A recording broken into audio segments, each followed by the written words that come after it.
Hi guys, today we are going to be talking about quarterly or regular planning, either for your business or for yourself in general. Welcome to my financial literacy channel, where my aim is to empower, inform, and provide the agency to support Canadians from negatives to millions. You can find out more or connect with me in the links below. So I've been doing quarterly planning for probably about a decade now, and I love it. What it allows me to do is kind of blindly walk into my week, into my day, and know exactly what's on my plate and exactly what I need to accomplish in order to hit my goals. It's not a guess. There's no stumbling around trying to figure out what to do today or how to get where I want. Instead, I have everything mapped out. So I'm going to show you how to do that today, how to make your life way, way, way easier, and how to check off goals like a shopping list, I promise you.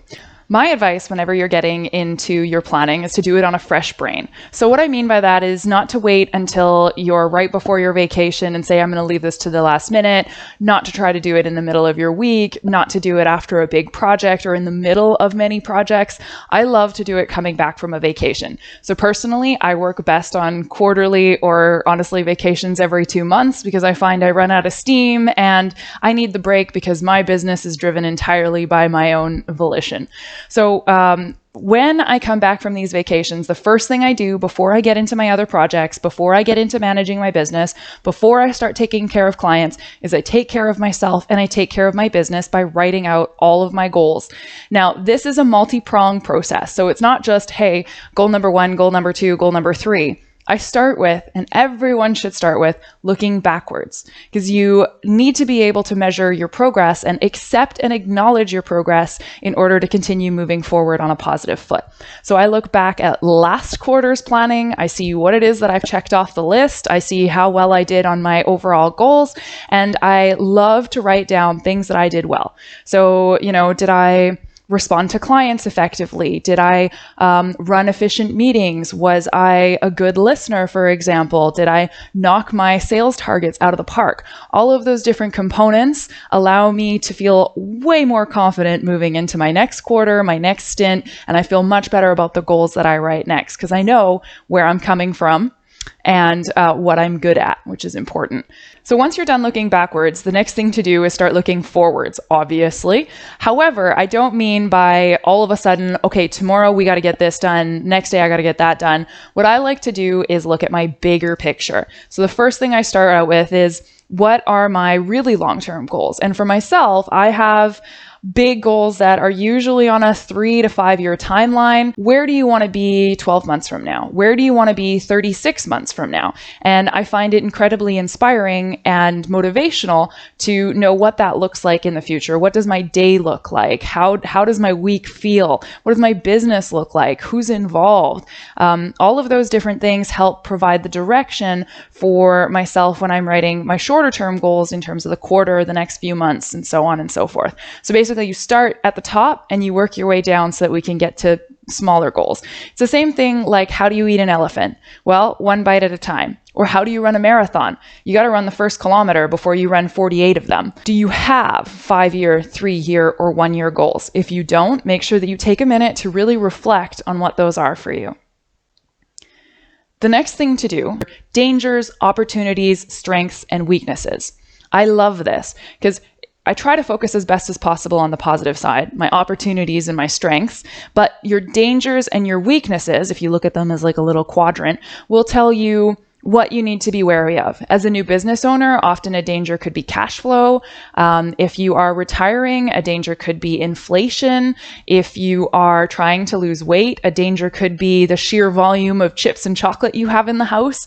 Whatever it is that's a danger to you is something you want to identify. If you have weaknesses, such as having a really hard time getting up early in the morning or time management, whatever, again, you write all of those down because that's important because that'll help shape your goals.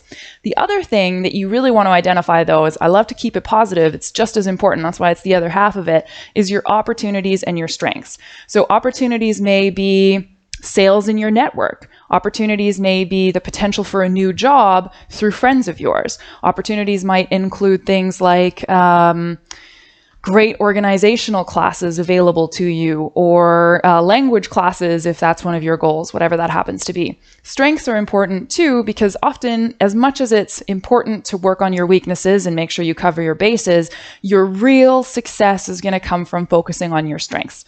So were you really good at being organized? I write that down every time. I'm organized. I'm quite efficient at the end of the day. I'm very good at planning. So those are all strengths that I write down in my little quadrant of dangers, opportunities, strengths, and weaknesses.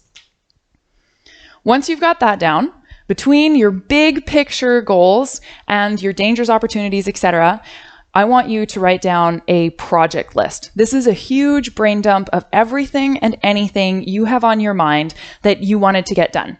Maybe it's organizing the office cabinet. Maybe it's clearing up your will and getting those legal paperworks done. Maybe it's doing a cash analysis so that you know exactly what's coming in and what's going out.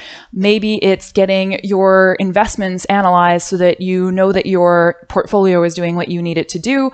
Or from a business perspective, perhaps you have projects like reaching out to your referral network, reaching out to all of your LinkedIn connections. Any of those are miscellaneous projects that I want you to write down, all just kind of in a lump sum. As I said, total brain dump of everything and anything.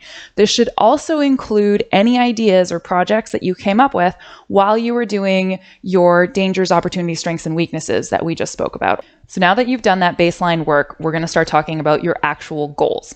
So big thing about goals is that you really want to keep it down to 5. Tops 5. If you try to get more than 5 goals done in a quarter, you're going to overwhelm yourself immediately. You're going to feel bad about yourself because it's going to be impossible to get done. In fact, writing too many goals or writing too many projects for yourself is actually a form of self-sabotage. So this is something you want to actively avoid. It's better to have less than to have more, because you will accomplish it, you will build confidence, and then you can move forward. Sometimes when I write too many projects for myself, I allow myself to take them off my project list as I go through the quarter, because it's just simply too much to accomplish, and I realize that I may have overpromised myself. So we spoke about those 5 3-year, 1-year goals, as well as your big list of projects. Is I want you to look at all of them and identify those 5 goals that we were speaking about. I usually like to keep it to 3 business related goals and 2 personal goals. So there might be a health goal, there might be a personal, organizational goal, or replacing my closet goal, or a travel goal. But when it comes down to the business and finance, I usually have 1 financial goal, i.e. I want to make this much money, I want to pay back this much debt, I want to save this much into my investments, a business goal may be to organize and build more structure into my business. It might be to concentrate on referrals and bring more referrals in. It may be something like increase the security of my practice, my network, my technology, that sort of thing. So you can identify these goals again by working from the top down and by looking at all your projects. What are the themes? What are the big things you want to accomplish over the next few months? Again, we're literally talking about 3 months or less in terms of the stint of your planning. Once you have those big picture goals, so the 5 written down, then you can go back and you look at your big project list and you organize it into those 5 categories of goals. If you have projects that fall outside of the category of your goals, park them. There's such thing as a parking lot. I usually have just kind of a dump of random things to get done at some point, someday, that aren't necessarily related to the rest of my business goals. And this is important because there's still projects you want to get done, but they may be more important at another time.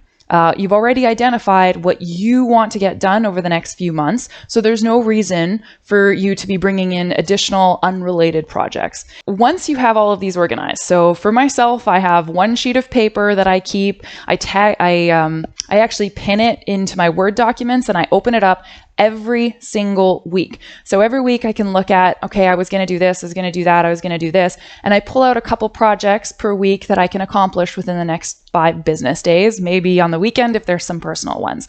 So this helps you stay incredibly organized, as I was saying before, and you slowly check off the things that'll get you closer to your big goal. So your big goal is an overarching theme. I want to generally accomplish this. But in order to generally accomplish this, you need to have this task done, this task done, this task done. So by writing down all of those teeny tiny little steps, eventually you'll be able to eat the elephant. Now, the last thing I want to mention, which I kind of already did in terms of, looking weekly at my projects, is your goals require regular check-ins. You don't just write them, put them down, and never look at them again. If you're not looking at something, you're not paying attention to it, and it's not going to happen for you. You can call it faith, you can call it psychology, whatever you want to call it. By paying attention to something, it will happen. As I said, I love to look at it weekly so that I know that I'm on target and that I know what tasks I have to accomplish. And again, every single quarter, that's the whole point of quarterly planning, you look at all of those projects all together and make sure that you're getting all of them done and see how well you did in terms of accomplishing your goals. I'm sure you will surprise yourself. I hope this video gave you some good insight. Don't forget to like, subscribe, or comment for more about your money. Now, if your questions are larger than the contents of this video, please reach out to the certified financial planner in your life for more support. Or you can find my contact below. You can text me, email me, or set up a free half-an-hour phone call to point you in the right direction. I am currently taking on new clients, and I am always happy to help. Until next time, wishing you financial security and success.